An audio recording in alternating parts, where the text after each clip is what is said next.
The Accidental Entrepreneur is brought to you with the help of our sponsor, AWeber, the world's leading small business email marketing and automation service provider. Since 1998, AWeber has helped more than 1 million small businesses and entrepreneurs through its suite of web-based email marketing, automation tools, and education. AWeber, the best option when it comes to marketing your business. The podcast is also brought to you by the Alternative Board. Since 1989, the Alternative Board, or TAB, has been one of the leading peer advisory and business coaching organizations for independent business owners and CEOs across the world. By facilitating peer advisory boards, private one-on-one coaching, and strategic planning services, TAB helps business owners improve their businesses in ways that change their lives. And be sure to connect with our affiliate sponsor, GSM Growth Agency. They're boosting e-commerce businesses to 6 and 7 figures in revenue and cover everything from ads and social media influencers to making your website better. GSM Growth Agency focuses on taking businesses from startup success to bigger success, going above and beyond to make sure growth sticks around. They're all about cool ideas, lasting partnerships, and making your mark in the e-commerce world. And be sure to support the podcast by ordering some logo merchandise from our online store. Listen to all of our sponsors' commercials later in this episode and follow their links in the show notes to learn more about their products and services. All right, welcome back to another episode of the podcast. I'm your host, Mitch Beinhacker, and we got a guy from the Chicago area today. We're going to talk to Jake about all of his trials and tribulations and successes. So if you are listening on your favorite directory and you can leave us a review, leave us a 5-star review. If you're watching us on YouTube, subscribe, like the channel, and keep us connecting with guys like Jake. So let's get on with the show. We had gotten very good at crunching numbers and understanding, what does the back end look like and what do we need to be profitable? Yeah. And our reoccurring, if we can, have a 50 to 60% margin on our reoccurring, we're still bringing in these upfront fees that, that's just, where a lot of our business is coming from. But if we're not losing on the back end and our team can be supported by that, then we're good. And thankfully, again, we at the time had probably about 5,000 to 6,000 signups from the 1.0, we'll call it. Okay. So a lot of those people were still paying us for support, still paying us for the software fees. The information provided in these episodes is for entertainment purposes only. It is not a guarantee of success or to be construed as advice of any kind. You should always seek advice from local licensed professionals before making any decisions. The dictionary defines an entrepreneur as a person who organizes and manages any enterprise, especially a business, usually with considerable initiative and risk. People often start a business without much choice, perhaps due to a job loss or just being dissatisfied at work, and they come up with an idea they just know can be successful. They become entrepreneurs by accident. That is to say, their success or failure happens by accident, not with intention. My name is Mitch Beinhacker. I'm a corporate attorney and a business advisor. You're listening to The Accidental Entrepreneur, my podcast about how to achieve success on purpose, not by accident. Join me along with our monthly guests, where we share our knowledge and help you get a hold of your business. And now on to today's episode. My name is Jake Setterlin. I am 28 years old from Milwaukee, Wisconsin. I have been an entrepreneur for almost 10 years now. It has been a crazy journey. We have reached $1 million months. We had crashed back to $20,000 or $30,000 months since then. It has been a roller coaster of a journey. Learned lots, failed lots, and I am excited to get into it with Mitch. All right, Jake. So thanks for coming on the show. And I don't know if it's cold, it's freezing out here. It must be colder in Chicago, I would assume, right? Yeah, it's actually hasn't been too bad the last few days, but we've been in the zeros. Yeah. Single digits. I'm sure when it's cold here, we probably get it from you coming across. Sorry about that. Yeah. All right. So let's get into, your history. I know, you're still a young guy, but you've been through a lot of things, a lot of businesses, some fails, some successes. Now you're doing some really cool stuff. So let's go backwards to, I think it was like you're 18, 19, and tell us your story. Absolutely. So, yeah, started off when I was 19 years old. I was in school for engineering, and I had always been that product development inventor type of an individual. That's Mm-hmm. what led me into engineering. And, as a kid, when somebody was like, "What do you want to do when you grow up?" I was always like, "I want to be an inventor." Always, Right. always really admired those type of individuals. So that led me into school for engineering. And being in school, you do internships, and I had gotten an internship doing the normal 9 to 5 stuff, corporate Right. life, and realized that was not for me. Right. So long story short, was like, hey, I'm going to start a prototyping company. Okay. Realized you can start a company, but people just don't flock to you. So that led me Right. into marketing. Okay. Marketing led me into doing that for, other individuals, realizing like, wow, I could do this for businesses. They really need help with marketing. And that kind of just took me, down the rabbit hole from there. So now at the beginning though, what do you remember some of the things you like prototyped or you tried to develop? Oh yeah, I Yeah. I Oh, so here. I had used marketing to get my first couple clients just doing free work, and man, we did a lot. I remember we did 3D printed chopstick holders was one of Okay. them, a liner for a gym bag that we had to get somebody to sew, and we did like a wireframe. Another one was a drone for Mm-hmm. firefighters. That this was back in the day when drones weren't, commercialized yet. Right. That it would have been a drone for fire departments to do like search and rescue. So a Ah, lot of cool projects, a lot of weird stuff. I kind of found myself in. yeah. Were you doing it yourself or you had people working for you or? Yeah, so no, it was just me, myself, and I did have a couple friends, engineering friends that were helping me out with some of the projects. And as far as the clients go, they were just kind of got them through networking. And then, like I said, I had ran some ads, basically like, have you ever thought about wanting to start your own product or develop your own product? We can help. We're Right. taking on free clients type of stuff. So yeah, Yeah. just networking and sphere and a little bit of marketing. And what was the goal with the free work? Like at what point does it become right where you start charging and were you taking a piece of the action? What were you doing? Absolutely. Yeah. So the whole point of doing it up front, and again, I was 19. I didn't know Right. what I was doing. I come from a, family of small business owners, but I don't come from, they're not sharks. They're not out there making deals happen. They're, one of them's a doctor. The other one's, accounting and CPA. So Mm-hmm. like, they're not out there like building businesses, making deals. So for me, I was like, I don't know what to do. I don't know how to charge. I'm just going to build up my portfolio of case studies, and then hopefully that leads me into other opportunities. But yeah, That did. that was kind of the reasoning behind that. Okay. So how long did that go on? That was about 2 years, year and a half, 2 years of doing that, free work. And really quickly, I did definitely got burnt out Yeah. because it's fun doing work. It's fun, getting involved, but a year goes by, excuse me, a year and a half goes by, and you haven't made any money back, and you've put money into it, and it's Yeah. like, That's a hobby. Just, exactly, right. exactly. All right. So, but you started kind of transitioning into helping people with marketing, but that you were an engineer, right? I mean, Yep. So so okay. yeah. So, part of the, wanting to learn marketing and everything was I actually had started investing into some marketing courses. I don't know if you're familiar with Ty Lopez. Some Yeah. people love him, some people Right. hate him, but Right. he taught a lot of marketing strategies. So I learned a lot there, but he was also pitching like, well, you can go do this for other people.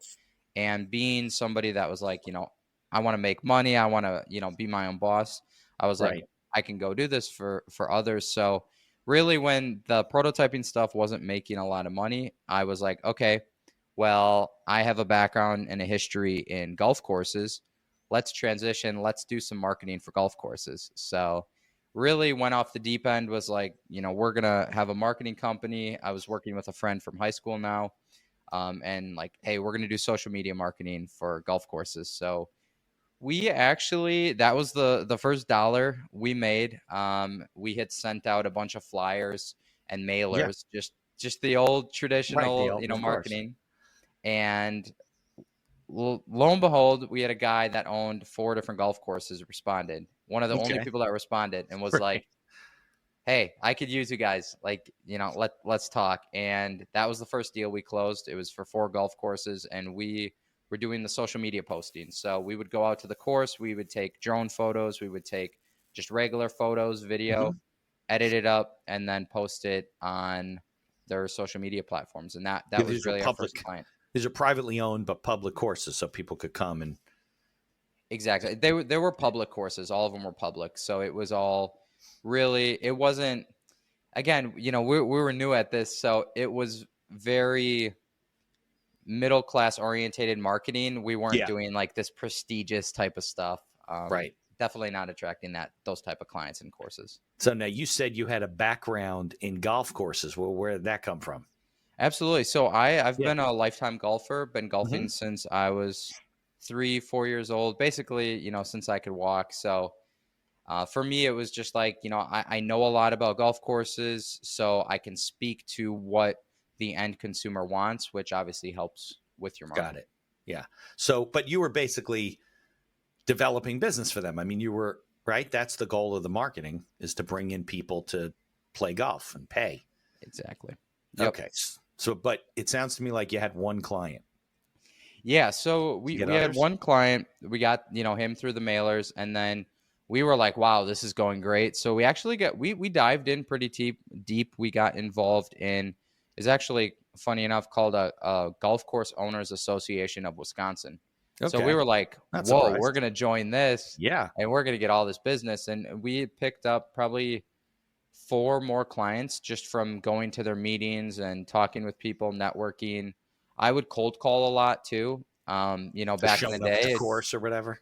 Yeah. And just say like, hey, we do X, Y, and Z. Are you interested? Like, again, never been a salesperson, but also not afraid to just pick up the phone and ask, if somebody's interested in our services. So yeah, we got up to about, I want to say 8 or 9 clients at our max, and really got burnt out because we were doing a lot of, again, social media marketing. So it's a lot of content, a lot of video, a lot of pictures, having to physically go out to the courses. And at that time, for some of the courses, we had started running ads for memberships for people that, would potentially be interested in buying a $5,000, $10,000 membership, and realized, wow, we can get a much higher ROI on what we charge and what they're paying for ad spend by just running these ads, getting them leads, and them selling memberships, versus it's really hard for us to track, the social media posting. Yeah, because it's just PR basically, right? It's just not. It really is. Yeah, it really is. And there's a lot of work. I mean, it's super easy for me to run an ad for somebody, but it's a lot of work to put these posts together. So we actually, maybe it was stupid at the time, but we fired all of our social media marketing clients, doing the content and stuff. And we ended up keeping one of the 8 clients that we had to do some advertising for. And then we 100% focused on building our business, just doing advertising and lead generation.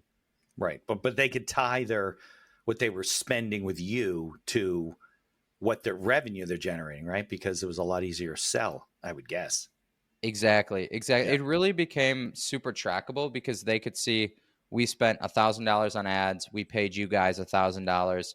We sold 4 memberships and brought back $14,000 or whatever. Right. Whatever it came to. Yeah, that made sense. All right. But now you're still building because that's what you're doing now. You're doing a lot of marketing and media and stuff like that. So, but did you just keep that one client, or did you transition to other industries? So we definitely did. So the golf course thing, we realized very fast that although it was working for that one client, right? And I'll tell you what happened with that client, because we kind of screwed that up. But realized golf courses were not our ideal customer because they didn't understand putting money towards ads. They understood social media. So if we would have kept doing that, we probably could have figured that out. But it just wasn't what we wanted to do. We didn't want to have a media team.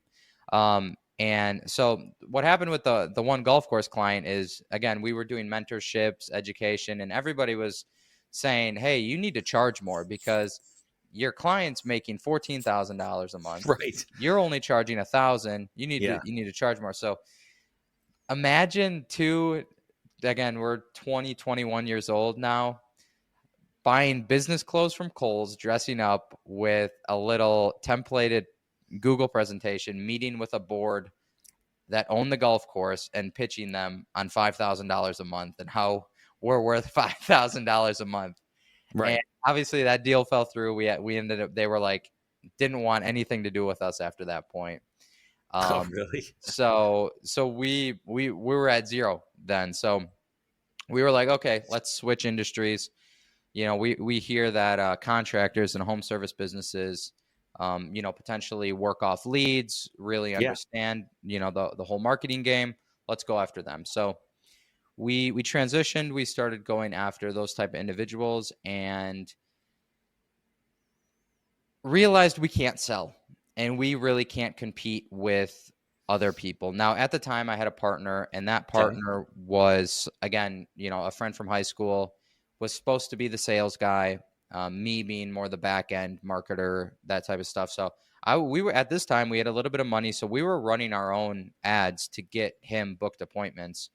And he probably, and we had some cold callers too, actually, I remember at this time. And long story short, he had taken about 15 to 20 appointments and just didn't end up selling anybody. Nothing. Like live offers, like good solid appointments, didn't close anybody. Couldn't close anything. Yeah, I mean, look, that's a lot to be said, right? You go in there and you wet the bed, and that's it. You know. Yep.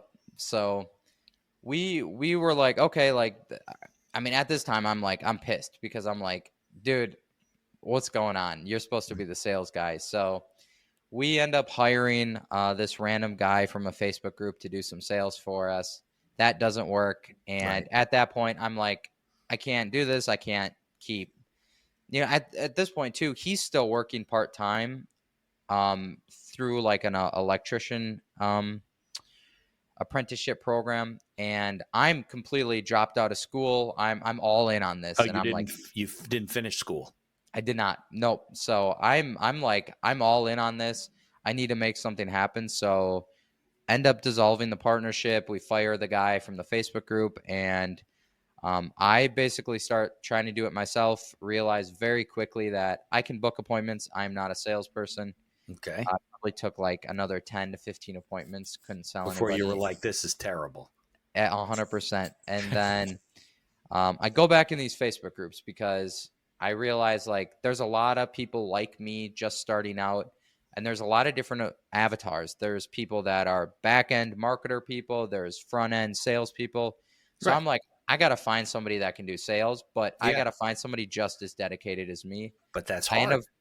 It really is. Yeah. It really is. Who's going to care more about your company than you? Exactly. And you find that out very fast. Right. So end up finding this guy from Chicago. Okay. You know, lo and behold, just like, you know, again, he's a couple hours away. Realize, you know, he's a big sales guy, big background in real estate, couple years older than me, probably like 3-4 years older than me. And he's like, I don't know a lick about marketing. I don't like doing funnel building, advertising, but I can sell. So I'm like, hey, I'll get you some appointments. I'll get you this cold caller. Right. Let's run it. And at the time too, I had started putting this sales presentation together with basically a marketing plan to show people, because I realized, you know, if I can't verbally pitch somebody, I at least might have some marketing material to show. Okay. So slap our logo on it, his last name. He's going out there, and I think he took like 3 meetings and he closed one of them. Okay, and that's a pretty good ratio. We're like, hey, you know, better than your buddy. He did 20 for 0. Absolutely. Absolutely. So that it really spiraled from there. That took us into booking more appointments for him. We closed some more people. And I think we built up to, so at this time we're doing advertising specifically for real estate agents. He has the big real estate background. Build our agency, our book of business up to about 20 clients paying us $2,000 a month. And this is basically lead generation. Your marketing you're doing is to bring leads in the door. Exactly. Then it's up to Exactly. the real estate guys to close them or whatever they're doing next. Yeah, and at this time too, ISAs, so inside sales agents, were really big. So we were actually selling, hey, we're going to get your leads, we're going to do the lead generation, and we're going to have this ISA follow up and book them on your calendar and actually qualify them. So if they feel like, if your area only has, homes that are above 300K, let's say, Right. that ISA is going to make sure they have a budget of more than 300K. Otherwise, they're going to disqualify them. So we Yeah. Or really good buyers that can product. buy, right? You don't want people that are just kicking the tires and they really don't have money. Exactly. Right. Exactly. So people, the clients we had, they were bigger producers. Again, at this time, real estate market's doing really, really good. And, again, we book up a solid little book of business. Again, up to about 20 clients, and COVID hits. Yeah, And there you go. Now you were building funnels for these people you mentioned, like you were doing marketing systems online that would bring in leads, or it was all, and you said you had some cold callers, so it was a mix of stuff. yeah, so it was really, it was the start of us selling, which is what we sell right now, a full blown marketing system. So it Okay. was, we're going to build you the funnel. We're going to run the ads to get traffic to the funnel.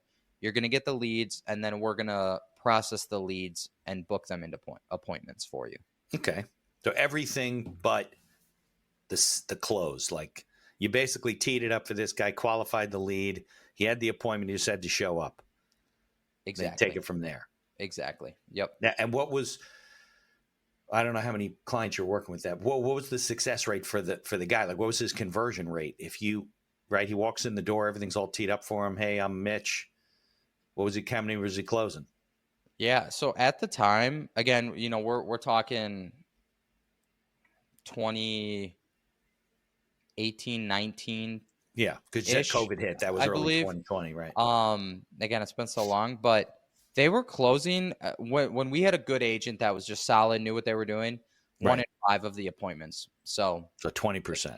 yeah, like now, part of it is some people were getting 5 to 7 appointments a month. Some of them Right. that were like, hey, let's just spend a lot of money. Those are the individuals closing multiple homes, but. Yeah, I mean, again, there were solid leads, really good deliverable, and people were selling homes, and also the market was just really, really good back then. Right. Okay, so then, and you were really all in on real estate at that point because the guy you brought in, that's what he knew. Exactly. I literally knew nothing about real estate. Again, I'm 21, 22, 23 ish at this time. So I've rented, but no, absolutely nothing about real estate, no background. Learned, what a buyer is, what a seller is, contracts, escrow. Like I'm learning all these terms, just, literally onboarding these clients and talking to them. Okay, but just like everything, right? If all your eggs are in one basket and something happens, especially that was as unexpected as the pandemic, right? People stopped buying homes. People wanted to, although ironically enough, I think like in this area, if you were outside of New York City, like upstate, I mean, homes are selling because people wanted to get the hell out of New York and out of Brooklyn and whatever. But I guess that wasn't the case in your case, right? So funny enough, it is. So the pandemic hits, this is, fresh pandemic. Nobody knows what's going on. Right. So everybody pauses. Yeah. I mean, we probably had, maybe 3 people that just kept it running, but most of them are like, we're not going to continue to spend $2,000 a month if we don't know what's going to happen. Right. It's just the, the fear of the unknown. So we were like, okay, nobody wants to commit. At this time, we're doing $2,000 a month, 6-month contract. So, $12,000 investment. 6 months They're at a committing time. to. And that was another piece of it is nobody wanted to commit. So we're like, we gotta switch things up. Let's try month to month. And let's lower our price to $500 a month because at this time, a new system had came out called Go High Level. I don't know if you're familiar. I've heard of Go High Level, yeah. But brand new, we're like, wow, this is a cool system. It can automatically turn these leads into appointments. We don't have to have this ISA. It has this built-in kind of, I get at the time, now it's AI. Back then it's if this, then that, and you're setting up these flows. Right. So we're like, wow, this system can just automatically book these leads into appointments. Let's charge $500 a month. Let's do month to month, and let's just play the volume game and sign up all these people. So we do that. We have a little bit of success, but we realize now we have a turn issue Right. because people, when they're doing a month to month, we're also bringing in a lower end client being at a $500 price point versus 2000. Yeah. People are sticking on. People are still selling homes. I remember clear as day, we had one lady outside of Naperville around the Chicagoland area, and she sold a home month 2, month 3 cancels because she didn't get any quote unquote good leads that month. And That month. we're just like, we can't win. Like Right. what's going on? Like, and we can't go back. We can't go back and do the 2000, month, 6-month contract because COVID again, this is full blown and Yeah. everything going on. So we're like, okay, our lifetime value is about $2,000. Let's sell this done with you program because we realize there's a lot of money to be made in the volume game, Right. but people need to be committed. They need to actually, take this seriously and kind of have a little bit of skin in the game themselves. And, hence the done with you program. So we're So like, it's kind hey, of like, it's not DIY, but it's like you're working with them. They're doing some things. You're doing some things. exactly. Okay. And then It's a the good other idea. thing too is we can position it as, hey, you're making a one-time investment with us. You don't have this reoccurring. Again, they're looking at us as an expense, Right. for a lower ticket type of client. So we're like, hey, invest in us. You get this thing for life. You're going to be able to build your business. And that was the offer that we still run to this day. And, again, we've built 7 different businesses on, since then. So it was this done with you offer where you're going to get, we'll build out your marketing. We're going to build out your funnels. You're going to get this system go high level that basically turns your leads into appointments. So, we crushed it. Again, we scaled this thing in real estate. We moved over to mortgage. We took it into solar. We're in home services and insurance. So that was really the pivoting point where we were like, and there's a lot of history in between. Of course. I just skipped through, but No, of course. really found this winning offer, kind of test of time, just tweaking things, figuring it out, and ended up taking it and running with it. So it's not because I like subscription models. Like right? I like, even if it's 500 a month, you got regular cash flow. You can build businesses on that. So it's not regular cash flow, right? They're buying in once, right? No? Yeah, no, that's exactly it. So, at the time, we didn't have any reoccurring. Currently, as of today, we do have a support fee that we give them 30 days of support, and they pay us $100 a month Okay. for support. So that has definitely helped us build a back end, reoccurring revenue. But yeah, it was really, we went full kind of back in the day Adobe style, Photoshop style, where it's like, hey, you're paying up front for this thing.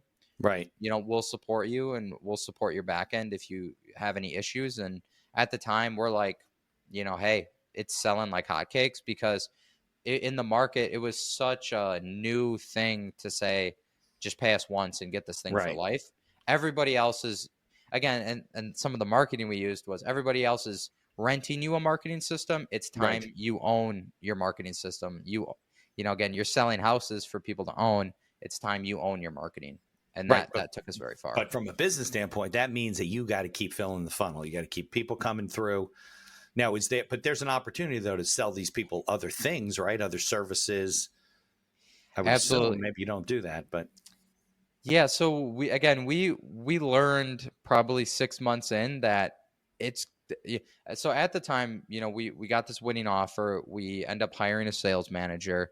That sales manager is super hungry, hires within a 6-month period 7 more salespeople.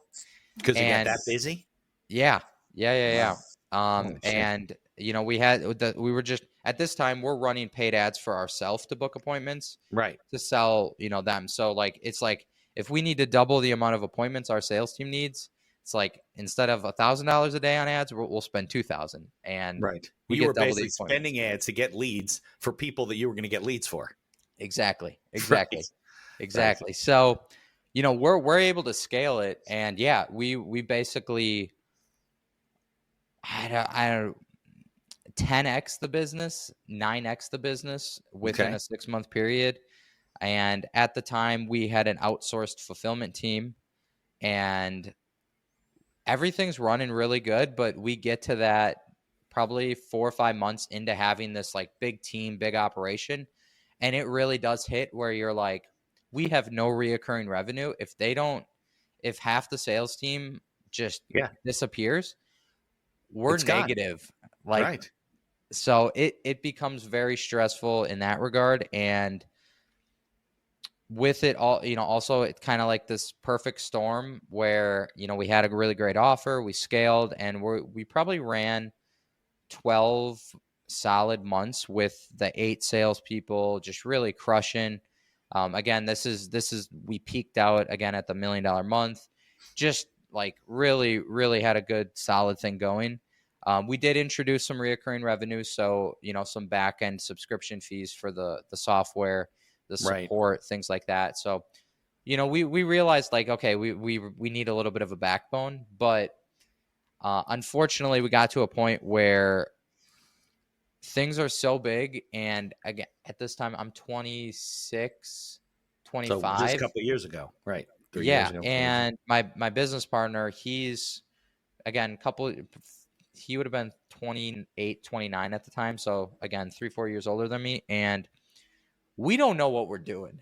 We have this outsourced fulfillment team. They have 25 in-house US people across state lines that we've never been there. We have these random salespeople from all over the United States, and we have this business with, at the time, I think our channel, our Slack, if you're familiar, it's a communication platform. I think we topped out at like 80 to 90 people in our Slack, and Okay. 70 full-time people. We're just like, what happened? Yeah, and they're all virtual, right? You didn't have like an office or anything. No. Right. The fulfillment, again, the fulfillment team that was outsourced to a company, they did have an in-house office, but What are other they than that, fulfilling though?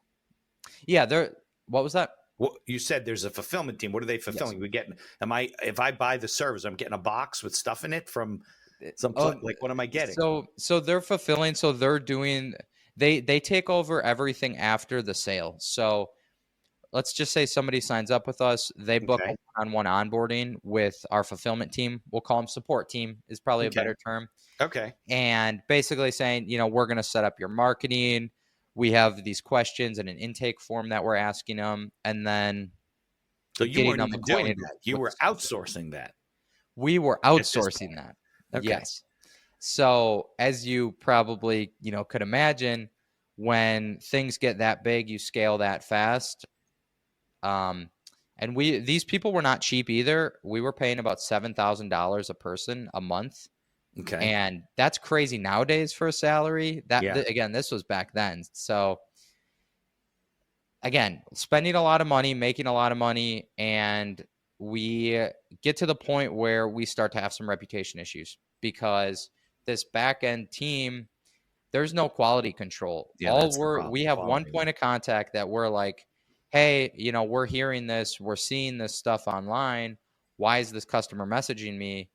You guys are supposed to be taking care of this. They're like, oh no, they're lying, yada, yada, yada. All the excuses, right? All the excuses. So we get to a point where we're like, we gotta fix this. And at the time, the sales team had stopped producing as much because this is also when, the real estate market had peaked. We were in the mortgage space as well. So we're like all in on real estate. And again, reputation not helping, and we start to break even every month. 3-4 months go by, we start to lose. That goes on for about 8 months. Yeah. We're damn near tapped out. We've been putting $30,000 to $40,000 a month back into the business every month, and basically we have to shut down. Because you're just not getting any more customers. Yeah. So we're still bringing on a lot of customers. The issue is we're paying the support team too much money. Ridiculous, too much money. And we try to make, when we start losing, we try to make the transition into like, okay, let's bring an in-house team. We tried to set up a office in the Dominican Republic because we're like, oh, we'll just pay them $1,000 a month. Oh yeah, that'll work. Sure. That does not work. That's That worse. that when we introduced that and had them taking onboardings with clients and meetings with clients, that tanked the reputation as well. So we're just, again, we're 8 months in, we don't know what we're doing, and we're like, hey, we gotta close up shop, we gotta just kind of downsize, and that's what we did. We stopped selling, we turned off the ads.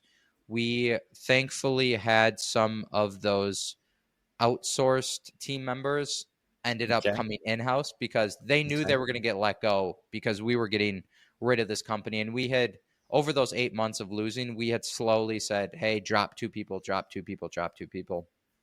So they And saw it slowly going down. exactly. And we ended up bringing in some of those individuals that were let go by that company. Lo and behold, find out that they were getting paid about $2,000 a month. And we're paying $7,000. Jesus. Yeah. So, Yeah.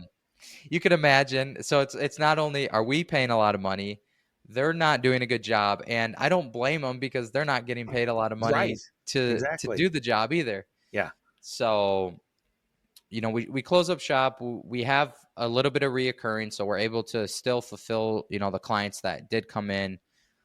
We have a team of about 10 individuals now, and we start rebuilding. Got it. And the big move at the time, we were pretty convinced that real estate was just not it. And, the market, again, this is 2 years in. So, we're like, the market, it's super weird. It's very similar to how the market is now. Probably a little bit better than what it is now, but just really, turning from really, really good to mediocre. And Yeah. we get into the insurance space.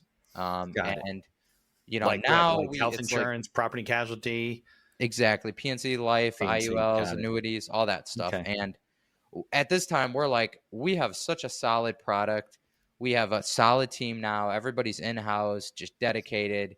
And we launched this insurance branch, and it kicks. It does really well. We have a little bit more reoccurring now than we did before. Right. And that was really the start of getting back to where we are now, 2.0. which is, what was that? Like 2.0. Yeah, 2.0. Yeah. We've used that term. Yeah. Exactly. Why don't I stop you for a second, Jake? Let's take a commercial because I think we're at a good point, because I want to talk a little bit about strategic planning and, the fact that, knowing your numbers and knowing stuff, but you got through things that most people don't get through. So let's take like a minute break or something for some commercials. People pay me a little bit of money. Absolutely. And then we'll come back and we'll get into that. Does that make sense? That sounds good. All right. Sounds good. Hold on. Here's a word from our sponsors. Looking to market and grow your business? Or perhaps you're just getting started and want to hit the ground running?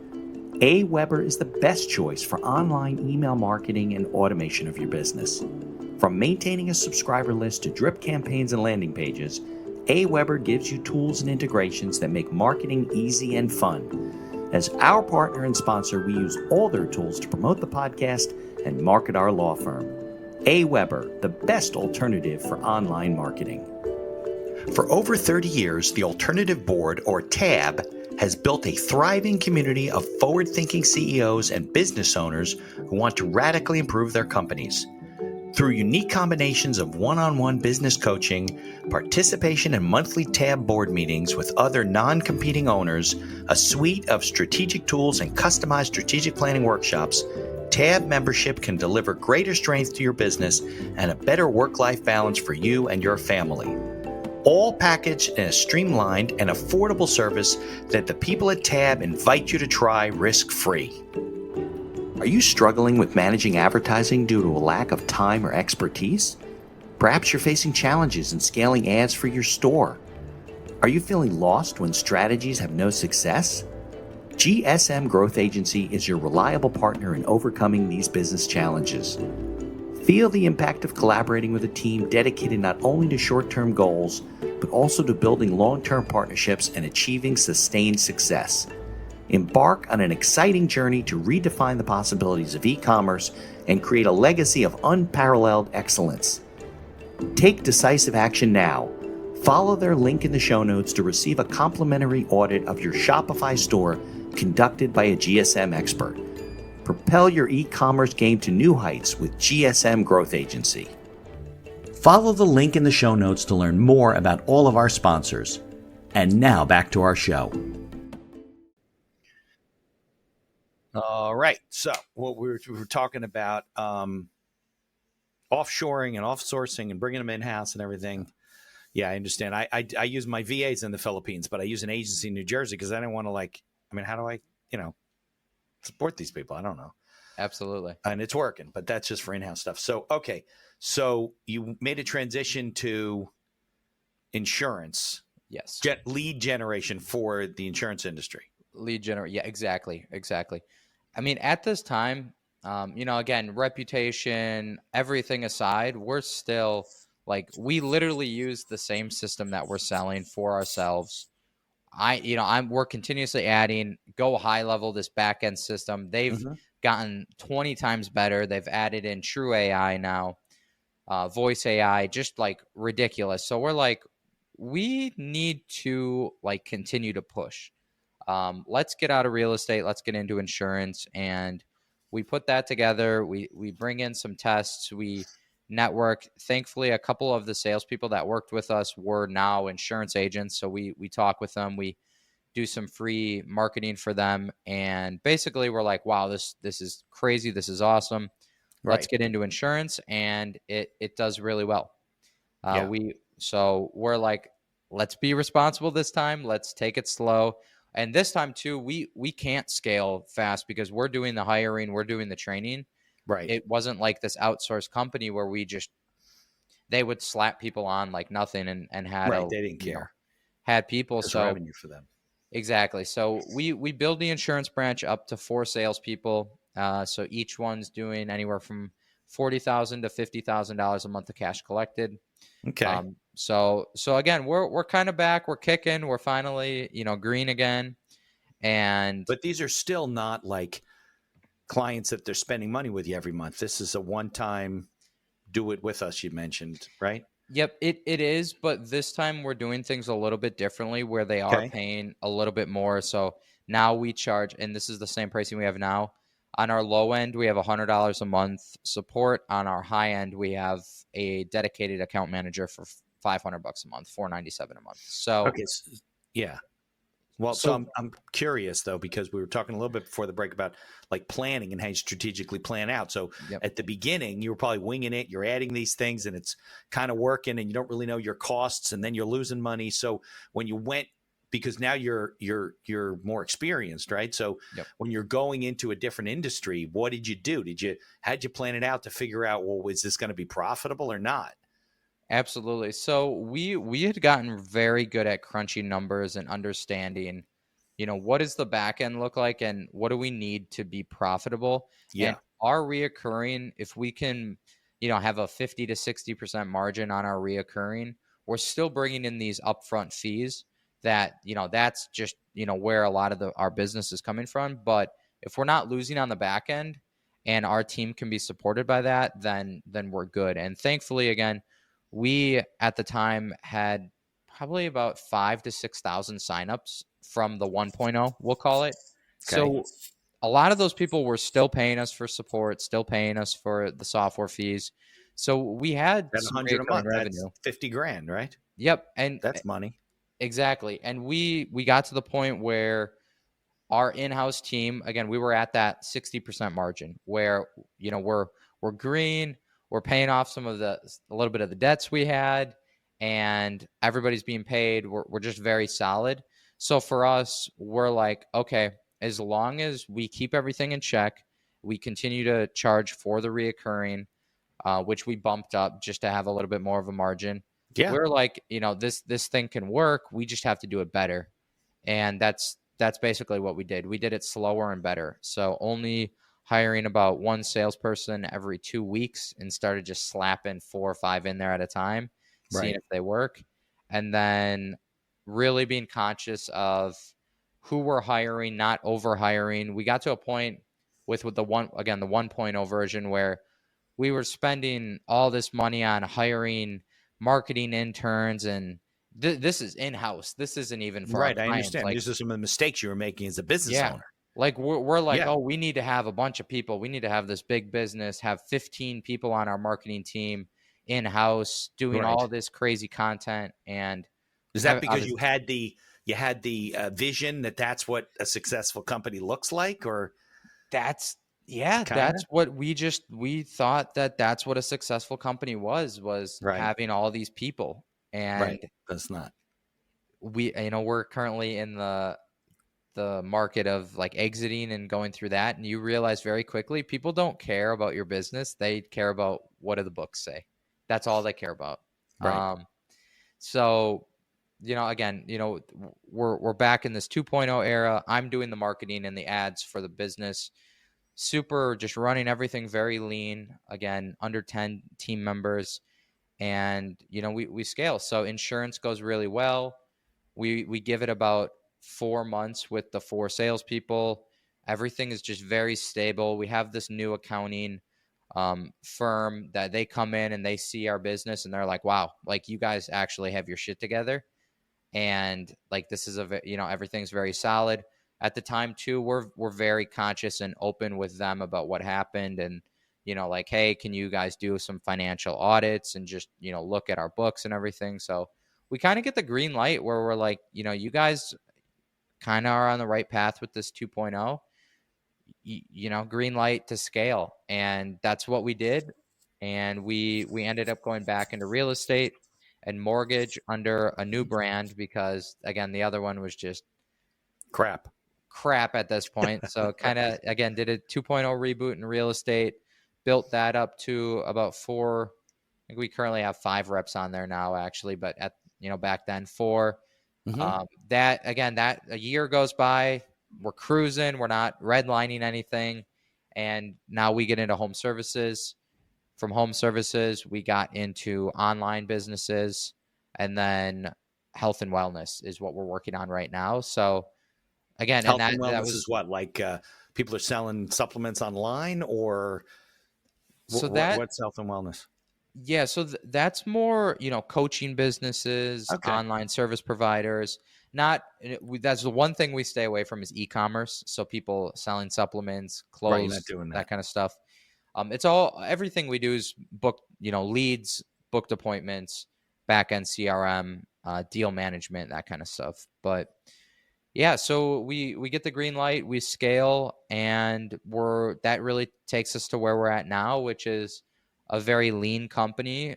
Still have a little, a solid amount of team members. It's not as lean as it could be, but very stable. We made the right hires, have the right individuals in place, and again, now we're just kind of at the point where looking at what does it look like to exit, Right. getting acquired, doing something like that. And it's kind of nice. I feel like now we actually have a business that supports the lifestyle we want to live, and we're Mm-hmm. actually owners of the business versus before. I feel like we didn't know what we were doing, and we were working in the business, trying Yeah. to do You're an employee everything of a with business all you just happen to own. Yeah. Exactly. exactly with Yeah. all these other team members, and we're working alongside of them. So we've been thankfully able to transition, having this business with whatever happens with it, again, exiting, or if, we just continue to run and that doesn't work out. And we've transitioned more into coaching, consulting, and actually looking for JV partnerships of, if somebody's in the position of doing 10, 20, $30,000 a month, that's In awesome. your business. Um, No. so this is like kind of an extension of everything that we have now, where it's Okay. we have this system, we have this back end. So Right. all of these industries we're in are an individual brand.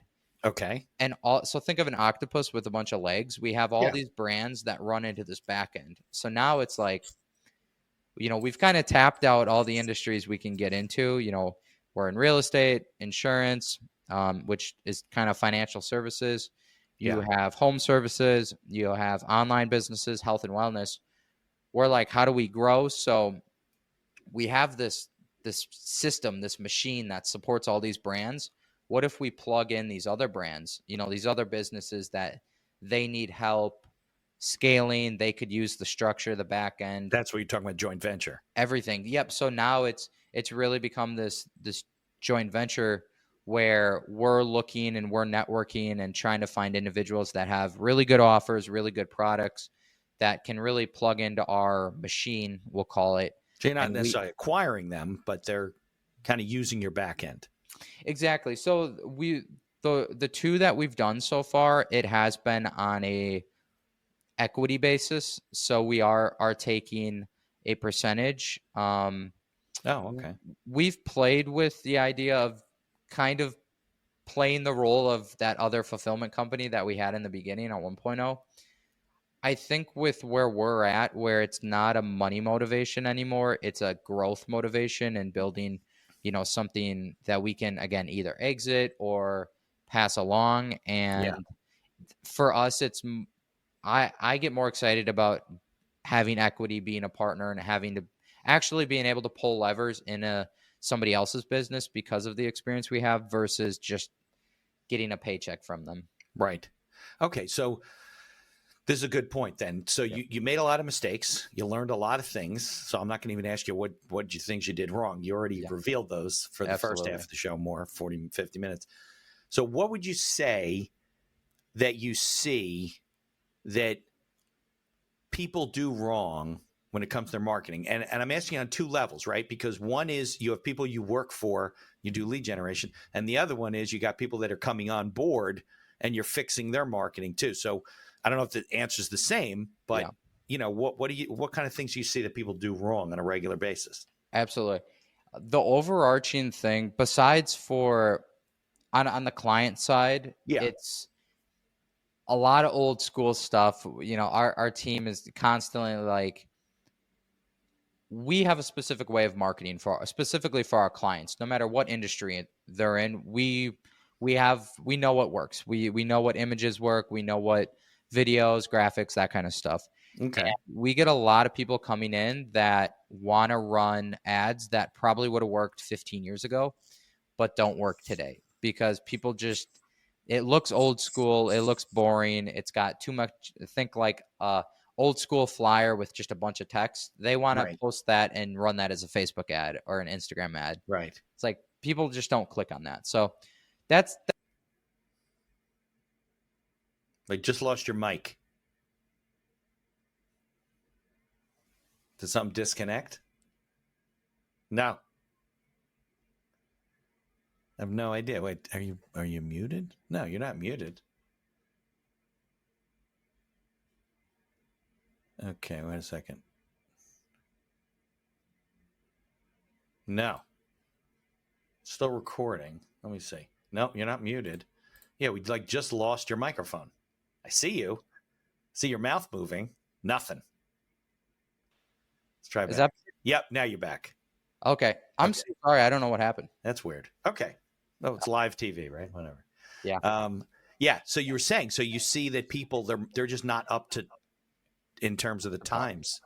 Yeah. 100%. Not and so it's not either not being up to par in terms of the times, and then just overarching marketing is not speaking to the end customer and not reverse engineering and maybe again, weird world. That's why I like marketing, but you really have to reverse engineer. How is the consumer going to digest the marketing I'm putting out? Okay. Because if I was like, I don't care about the end user, I'm just going to make an ad for what we do. It's going to say, we run high converting, low CPM advertisements to help you generate high intent leads that are guaranteed to close and get you a high return on ad spend. The end user didn't even understand half of what I just said. Exactly. So I need to say, we're going to help you generate appointments that help you close more policies. Very easy to digest. And that's what the end user wants. And we see that mistake. So that, I used us as an example, but for our customers all the time where they want to tweak their marketing to say something specific. Again, I'll use health and wellness as an example. Okay. They'll use words like, Manjaro and that kind of stuff, which everybody knows what Ozempic is, but nobody knows what Mounjaro is. So they think that they can advertise specific things, specific services in a specific way that they understand, but Right. an average person doesn't even know Well, what it's that common in the is. professions, right? Because you might put out like my law website. I might say specific things about whatever I do, and people are like, I don't know what the fuck that means. Exactly. Yeah. Exactly. So that is the biggest mistake across the board that we see is not dimming it down for the end user to be able to understand. Right. And it's not like making it dumb. It's just that these people don't do what I do for 32 years, 8 hours a day, 5 days a week, sometimes 6, right? I mean, Exactly. I think that's one of the things sometimes I've done that before where I've said, we're rewriting a website and I take it to a friend who knows nothing. And I said, well, what do you think of this? And they would say, I have no idea what that means. And to me, I'm like, that's a great page. Even my web people liked it. I'm like, yeah, but it's not resonating with the people. So you think that's because they don't test, they don't ask, they don't, check with their clients? I think they're practitioners and they're not marketers. Okay. So they're point. so used to working and doing what they do best, which Right. is, and a lot of the people that come to us do work off of referrals and have a solid book of business, but they want to grow and they've maybe dabbled with, marketing, but they've never done what we do, which is like direct response advertising, Right. social media ads. And so they don't understand that when we're doing that, we need to get a return. We're not just, pissing it away on views and clicks and impressions. Like we want to get you booked appointments. That's how we track success. And they've never done marketing like that. So they don't understand that you need to craft the message for the end user. Got it. I think the best business owners that I've worked with, even people that have been on the podcast, they're asking their clients all the time, why are you buying from us? What attracted you? And even when they get the answers, they still keep asking because it changes. Absolutely. Right? What resonates today. I assume when you're working for a customer, right, you're changing their ads up all the time and you're testing and stuff like that. And is that common also with the businesses that you're joint venturing with, that they're struggling with that too, or is it something else? With those, yes and no. A lot of the businesses that, especially that we look for, obviously we want to make sure they have a good product, but we also look for what we call a blue ocean offer. Okay. Which is, it's not something that's super popular. It's got a unique twist. So I'll explain. If somebody came to us and was like, we do Facebook ads for people, it's like, okay, cool. I could find 1,000 people right. on what my are you going to do with that, right? that do that, right? Yeah. I got a neighbor that does that on the side. But if somebody comes to us and says, I do Spotify ads, well, hey, like not a lot of people do that. That's a unique offer. We can work with that person to say, okay, like you do Spotify ads. Let's tweak that a little bit and say, we help, what industry do you work with? Okay, we work with real estate agents. Awesome. Real estate agents get high intent, qualified, booked appointments with, buyers off of Spotify. It's unique. It's got a ring. Yeah. People have tried Facebook. They've tried Google. Nobody's tried Spotify. I'll give that a try. And that becomes a blue ocean offer because you're separating yourself from the pack. So that's really what we look for, is we look for somebody that actually has a unique deliverable that we can scale. That's another thing too. It might be unique, but if it's such a weird niche down type of an offer and we don't feel like we can scale it, sometimes people are just better off being their own, having a little book of business, kind of being more of a consultant than a business owner, and having, 20 clients rocking that out, and you can still make a lot of money that way too. So it's something we definitely vet. We don't just bring anybody in because there are some key points that we look for. All right. So I appreciate the time you're spending with me. And I'm sure there's people out there listening who are maybe in the industries that you work with or whatever. And they're like, I want to meet Jake and I want to get, more leads. And I don't know if there's anybody feel that they don't have enough business. That's none of that going around. So what's the best way people get in touch with you, learn from you, connect with your company? Absolutely. Yeah. So just jakesutterland.com. We have everything on there, everything from some of our just free knowledge, coaching program type of stuff, all the way up to information about the JV program. Everything we do on the marketing side too for our customers, everything is on there. Okay. Well, I appreciate you coming on, and we'll go to credits now, but yeah, let's definitely stay in touch. My son's from Indiana and used to work in the Chicago area. So I Beautiful. Let a place in my heart for you guys out there, especially when it's cold. Absolutely. I love it, Mitch. Thank you so much for having me. All right. Thank you, Jake. Yep. Bye. Thank you for listening to this episode of The Accidental Entrepreneur. Opening and closing music written and performed by Howie Moskovich and made to order music. For information about Howie and his music services, please follow the link in our show notes. If you like the podcast, please tell others about us. You can find us on Apple Podcasts, on Amazon Music, Spotify, Google Podcasts, and most of the other podcast directories. If you like what you hear, please leave us a 5-star review and feel free to share our episodes on social media. If you have any questions or comments, ideas for the show, or you'd even like to appear as a guest, reach out to us by email at info@beinhackerlaw.com. The Accidental Entrepreneur is hosted by Mitch Beinhacker and produced by Beinhacker Law. If you'd like to learn more about our business and legal services, you can find us on social media or visit our website at beinhackerlaw.com. Thanks for listening, and be sure to subscribe to our feed to be notified of all future episodes.